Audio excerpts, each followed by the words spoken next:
Are you very, very focused in one place, or are you diversified and spending your money in lots of different places?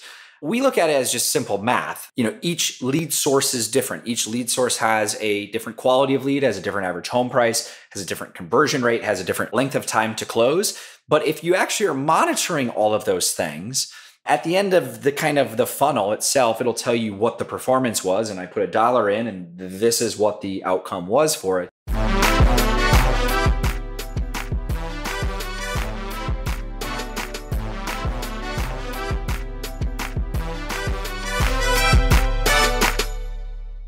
Good afternoon. Welcome to the None Size Fits All podcast. My name is John Bowler, co-founder of Grid Consulting.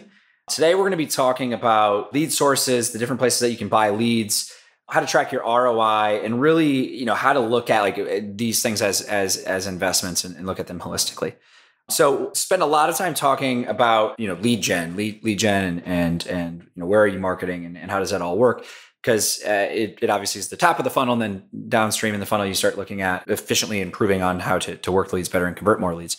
So, why is this a topic that we talk about? There's tons of places to buy leads. So you have all the different portals, you have all these different marketing services, you have Facebook, you have Google, and then you have Sphere of Influence. You have lots of ways to basically generate new business. But, what we find is that it's really hard to track this, or a lot of people don't do it as often as they should. And you start asking about what is your ROI from this lead source, or what is your ROI from this lead source? And no one necessarily knows what that is. So, walking through an exercise of kind of how we think about it, we compare this often to the stock market. So the lead source itself is the equity. And then how you track the performance is just a series of KPIs that will tell you this kind of net performance. You start looking at lots of different metrics when you're doing this, because this is your hard-earned money, and this is where a lot of people's businesses come from. But you start looking at it as okay, for instance, myself, if I'm going to invest in Apple, Apple is safe. Apple has a price to earnings that is much lower than Amazon.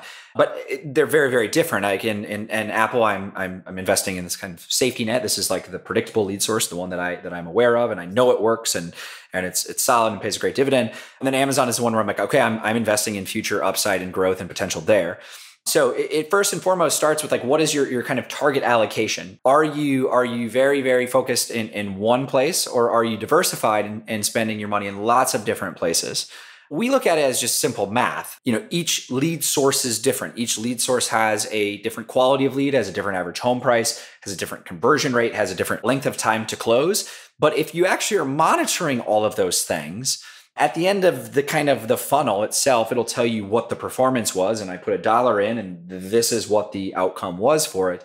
And now you're looking at it similar to an E-Trade or an Edward Jones or a Morgan Stanley account.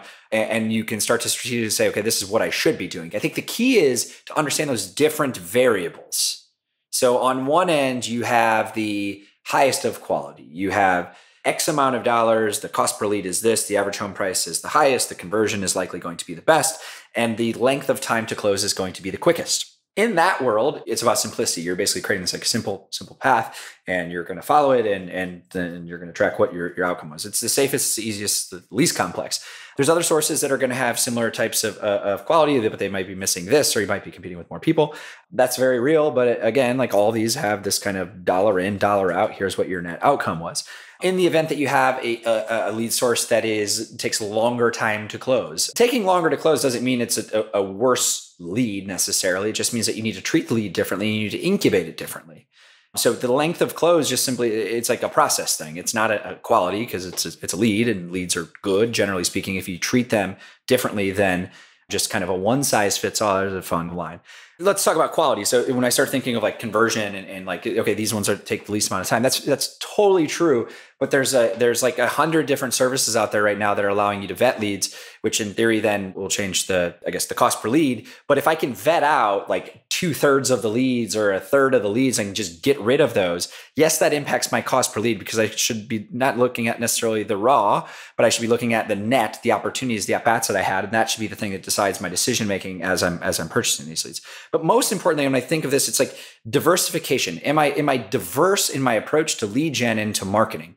Because this term that I used to think about back in the day when I was a sales rep when I first started my career, it was about being synergistically in front of people in lots of different places. So when we think about our own business is not just one place, but our own business is not everywhere. Instagram, Facebook private group, Facebook business page, Facebook personal page, YouTube, Instagram, iTunes, Twitter, like LinkedIn, every single place. Like we're trying to go every single place that we can to get in front of people because people are different.